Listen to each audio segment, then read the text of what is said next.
kita melakukan ketaatan dengan sabar, ya. Insya Allah selama hidup kita berada di dunia, maka kalau seandainya kita sudah masuk pada waktunya meninggal, mati, maka wabasyiris sabirin, Allah akan menampakkan kabar gembira, memberikan kabar gembira bagi orang yang sabar, ya. Sabar di dalam ketaatan ini penting, sabar di dalam ketaatan.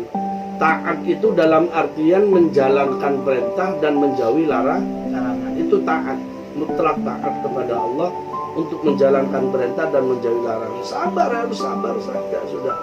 Meskipun ketaatan kita sampai saat ini masih belum membuahkan, ibaratnya membuahkan rasa bahagia. Kan terkadang ada orang itu ketaatan kita berharap dengan ibadah mendapat kebahagiaan, dengan ibadah mendapatkan ketenangan, dengan ibadah mendapatkan rezeki banyak, kan gitu ya. Dengan menjauhi, kan selama ini yang terpikir itu. Padahal itu bukanlah penting bagi kita, kan itu.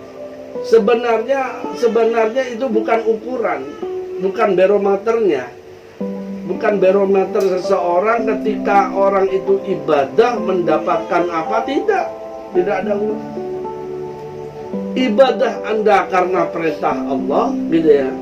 Ya, Allah memberikan ketentraman, itu rahmat dari Allah, bukan karena faktor ibadah kita, gitu ya. Allah berikan kita surga bukan karena amal ibadah kita juga, gitu ya. Allah berikan kita kebahagiaan bukan juga karena faktor ibadah kita juga. Ibadah kita tidak punya harus memperoleh ini, enggak, gitu. Berakibat bukan itu sebenarnya sebab akibat yang sebenarnya Allah ciptakan secara hakikatnya Allah ciptakan sendiri-sendiri. Hakikatnya kita mendapatkan ketentraman, kebahagiaan, rizki, ya. Semua itu karena rahmat Allah Subhanahu wa Ta'ala, bukan karena ibadah kita. Kenapa begitu? Karena kalau kita mengukur ibadah kita, seberapa banyak sih ibadah kita? Kalau kita ukur, ibadah kita sangatlah kecil dan sangatlah sedikit dibandingkan dengan nikmat yang Allah sudah berikan pada kita. Kalau kita menuntut ibadah, saya harus mendapatkan balasan yang setimpal. Balasan yang setimpal, balasan yang sama, itu sudah kita peroleh sebenarnya, jauh melebihi itu. Kan gitu. Sehatnya diri, ya, sehatnya awak diri, iso ndelok, iso nikmat yang ada pada diri kita ini aja. Itu sebenarnya kalau dibandingkan dengan ibadah kita nggak seimbang. Masih banyak nikmat, lebih banyak nikmat pemberian Allah dibandingkan ibadah kita kalau ditimbang. Maka kalau kita ibadah kita masih berharap ini, berharap itu, ya, itu kok kayaknya nggak pantas gitu nih. Kayaknya nggak pantas. Hal semacam itu. Apalagi amal kita belum tentu diterima. Karena amal yang diterima, Mas, ya, amal seseorang itu dapat diterima manakala amal tersebut dilakukan secara benar. Itu dulu. Dilakukan secara benar, secara syariat. Yang kedua, itu ikhlas murni karena Allah. Nah, kalau kita berbicara ikhlas murni karena Allah, apakah kita sudah murni ibadah kita? Ya, kita introspeksi diri aja. Maka nih, paling tidak ada amalan ibadah yang memang tidak diketahui oleh siapapun kecuali Allah. Kita harus punya itu. Karena apa? Nek wis ibadah ya awak dhewe ketok wong, Nah, mesti anak kretek lah nang ati. Mesti anak kretek. Apalagi sampai lihat sendiri ibadah sampean. Makanya saya katakan, jangan pernah melihat amal kita sendiri. Jangan pernah melihat ibadah kita sendiri. Karena akan muncul ujub. Nek wis ujub wis ana penyakite wisan. Amal kita wis gak mungkin diterima. Bener. Dari dulu sampai saat ini ibadah kita, adakah sing gak ujub? Adakah sing betul-betul ikhlas karena Allah? Coba. Nek sik ndelok sampai muncul nang ati kita anu ibadah itu sini betul-betul karena Allah. Nah, itu wis ujub bisa wis. Silang bisa. Azan karena Anda bisa ibadah, siapa yang mengibadahkan Anda? Kita bisa beribadah, Allah lah yang mengibadahkan kita. Ojo ngaku-ngaku.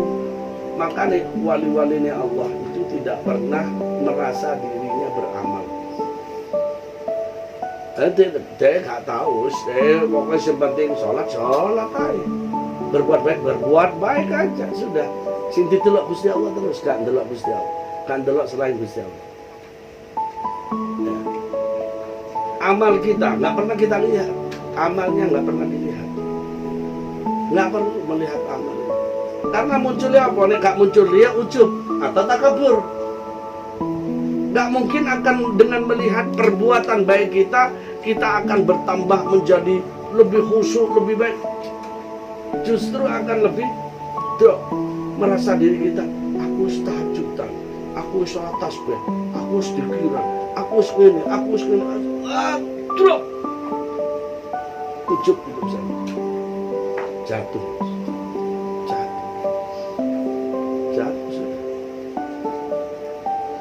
Dulu amalnya wong yang kayak ngono.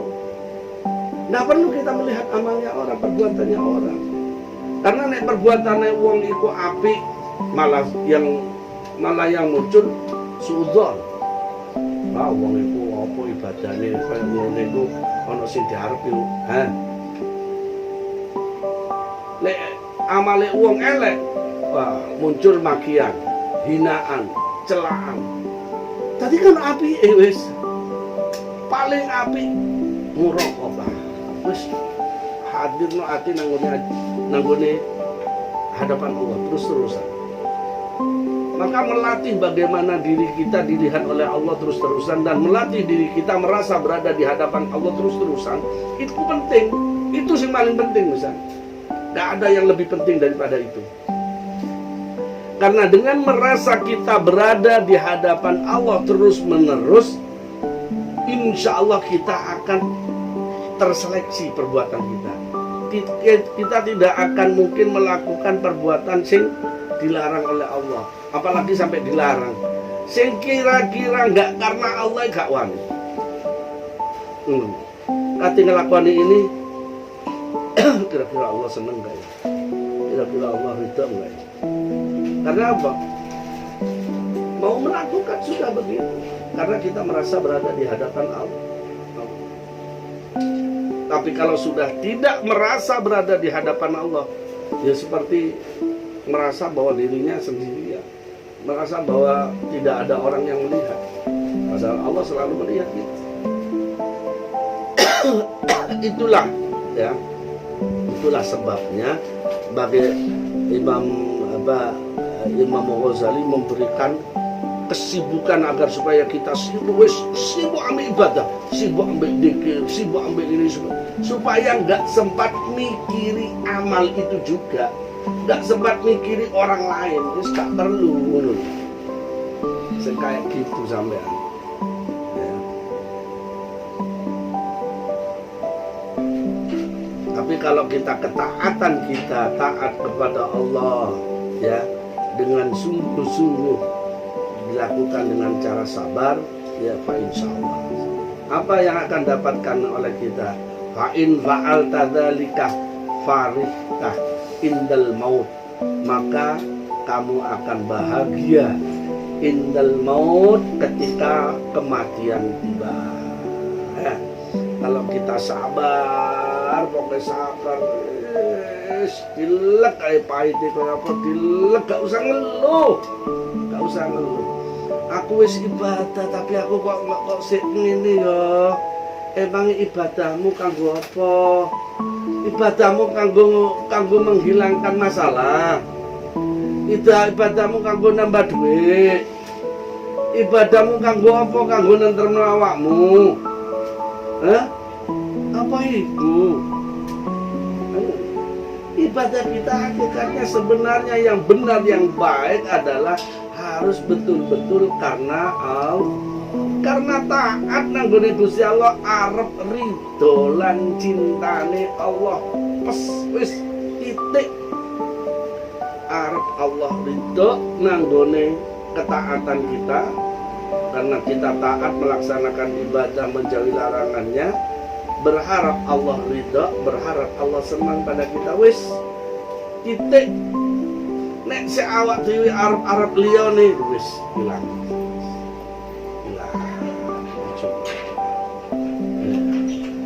Makanya orang yang salik itu orang yang sudah mulai berjalan menuju Allah. Mereka yang tidak arep-arep ambek amale, ya, tidak senden nanggone amale. Sahibul Hikam, Imam Athaillah di dalam kitabnya Al-Hikam, bab pertama itu adalah tentang apa? Tentang janganlah engkau bersandar pada amal, ya.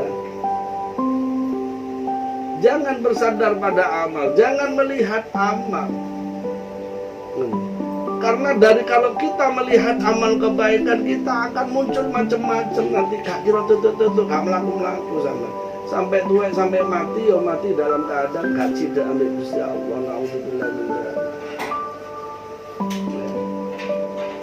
Para salikin itu menempuh jalan, berjalan begini, itu bukannya tidak ada rintangan, berbagai macam rintangan, tapi ya yang dilihat Allah terus.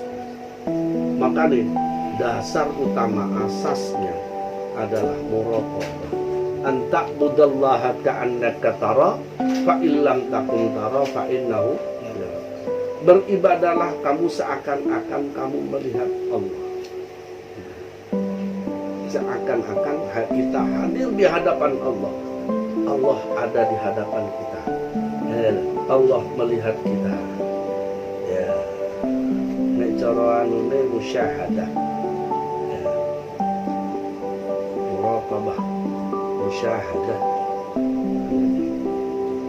Dan kita sebenarnya kalau orang sudah pada tingkatan musyahadah yang menyaksikan Allah. Oh ya kelakuan Gusti Allah. Apa yang ini gak kelakuan Gusti Allah kabeh. Alam semesta digini semua. Apa gak kelakuan Gusti Allah? Lah di pikiran dan di hati yang dilihat hanyalah Allah. Gak delok sapa-sapa kecuali Allah.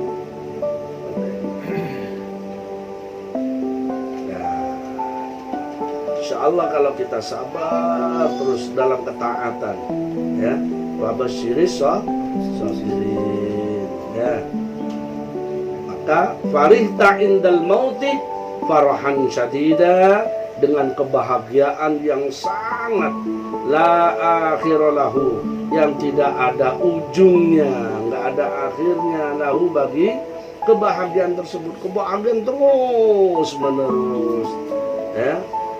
Wis lah, berapa sih umur kita? Cara Sayyidina Ghazali, berapa sih umur kita di dunia? Anggap itu sulit terus, tapi dalam ketaatan, dalam sabar dalam ketaatan.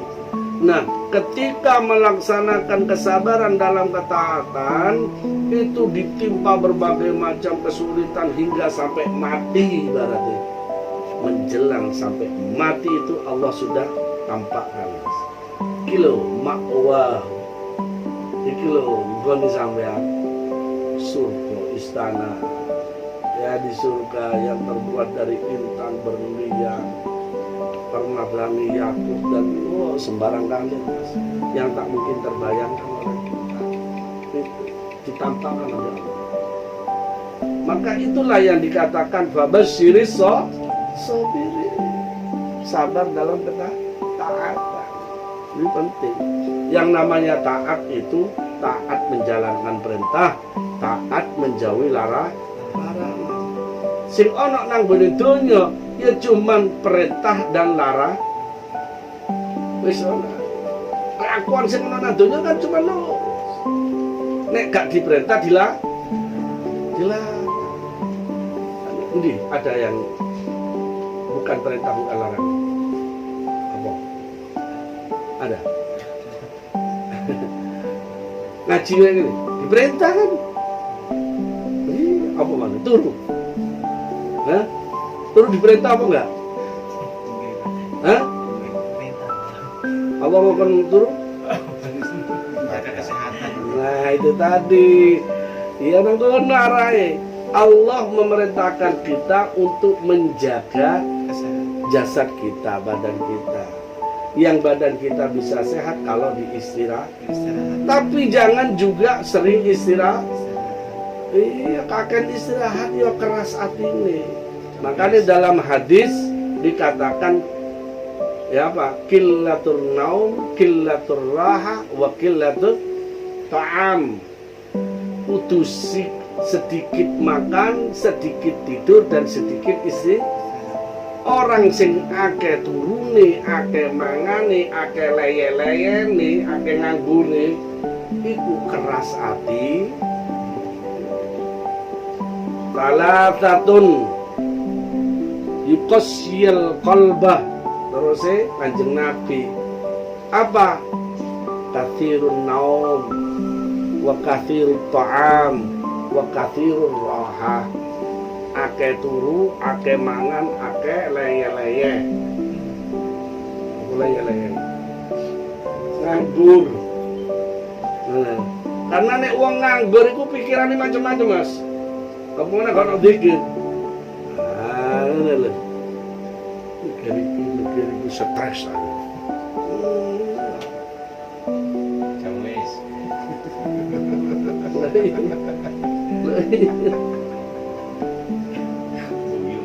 La akhiralahu, maka kebahagiaan yang tidak ada batasnya, tidak ada akhirnya.